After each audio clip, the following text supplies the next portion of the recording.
Ассалаумағалейкум қазақ ет арнасының көрермендері. Ассалаумағалейкум қазақ елі. Қалдарыңыз қалай? Денсаулықтарыңыз қалай? Тағы да мал алуға шықтым. Екі бас ұрғашы 1,5 жасар тайыншалар алуға келе жатырмын. Қазір соғып бірінші справкасын алам, сосын малға барам. Біз бүгіндікке Қарағанды облысы Шет ауданына қарасты Дария кентінен екі бас тайынша алуға бара жатырық. Мынау Қарамұрын деген станция. Справканы біз Красная Поляна деген жерден алуға бара жатырық. Получается, Дария Красная Полянаға қарайды. Округ бойынша осы Красная Полянаға қарайды.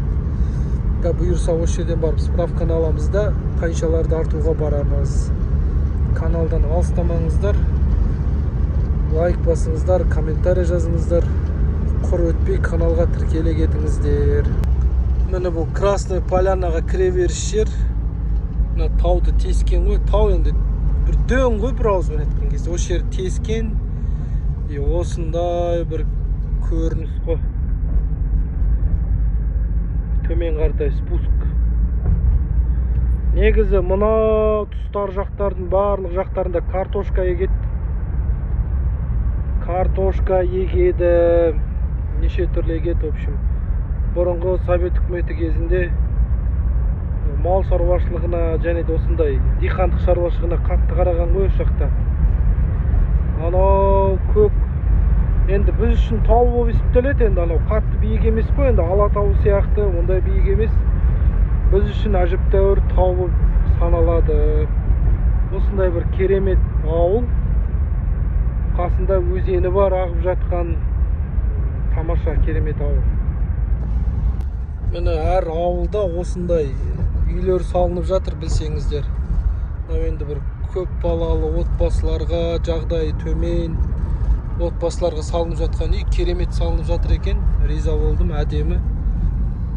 Әр жақта әр түрлі салынып жатыр, бірақ мына үй керемет салыныпты енді. Қазір біз акиматқа барамыз справка алуға.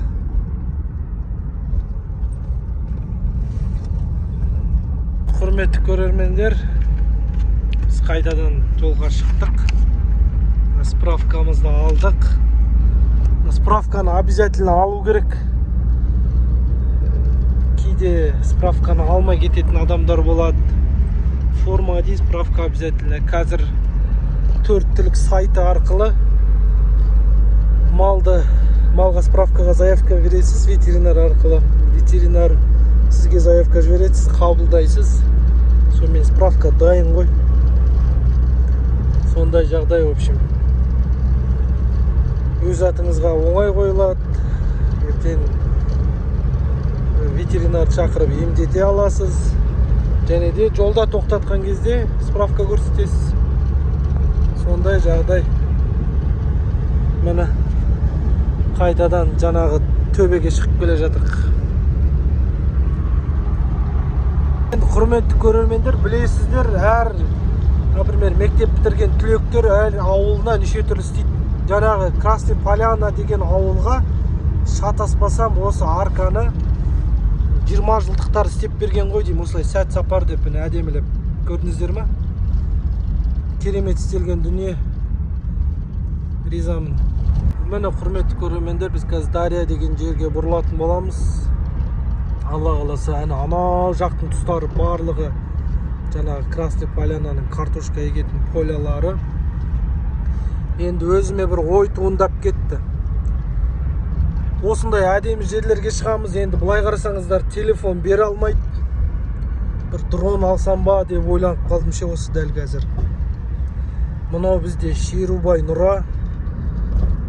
Нұра өзені. Өте ұзын өзен болып есептеледі. Керемет ұзын.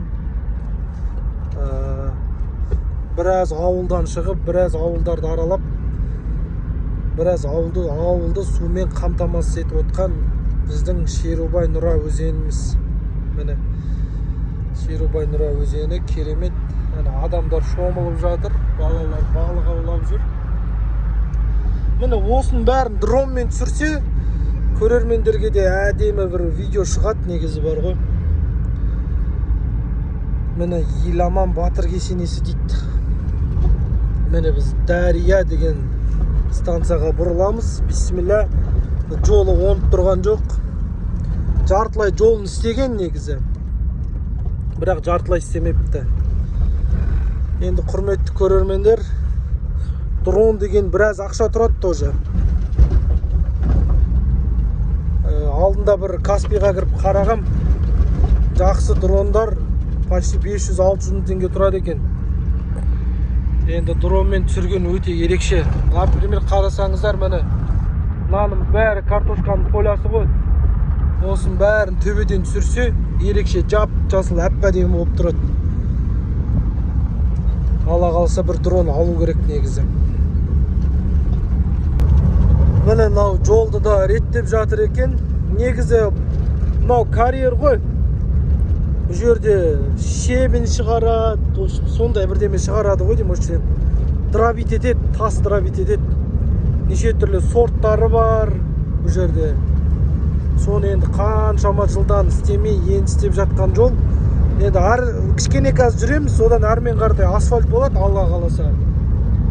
Мына жердің өзін кішкене таптап, весовойға дейін істеп қойыпты. Оның өзі Аллаға шүкір, әйтпесе бұл ауылға келу деген өте қиынтын. Жол деген өте нашар. Қазір Алланың қалауымен реттеп жатыр. Міне мына жерде шебендар неше түрлі сорттарымен. Осының бәрін экспорт жасайма бірдеме істейді ғой деймін. Осындай міне. Осының барлығын биіктен, төбеден дронмен түсірсе әдемі болады. Сондықтан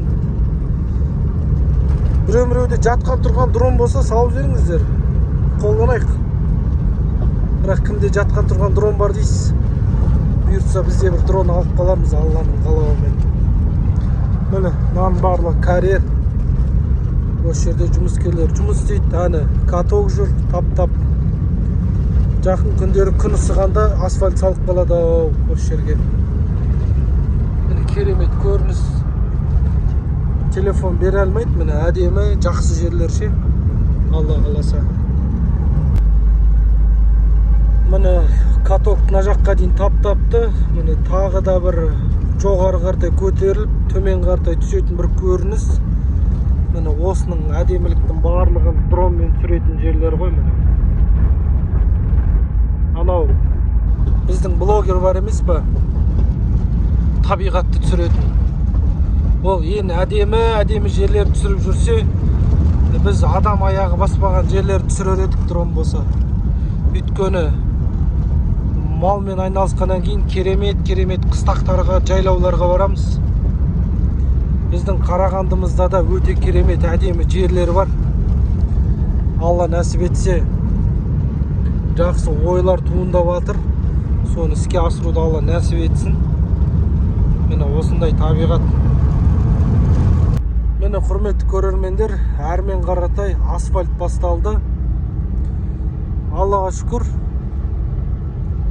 Бұл да бір беріп жатқан нығмет қой. Әйтпесе бұл жолмен жүру деген оңай еместін. Қазір топ етіп келе қаламыз. Біраз өзі асфальт деген біраз жерді қысқартады екен ғой. Асфальт болса тез барасыз. Жаман жол болса 1 сағат баратын жерге 3 сағат барасыз дегендей ғой. Сол.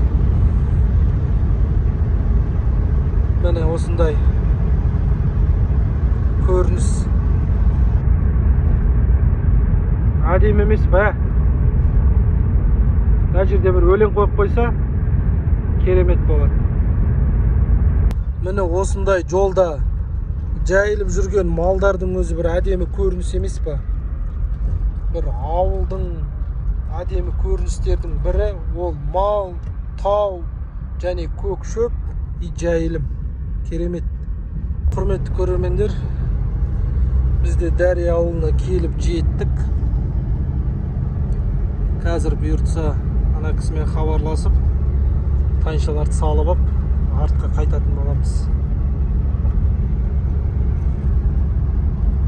Құрметті көрермендер, қайтып баратық. мына екі тайшаны салып алдық.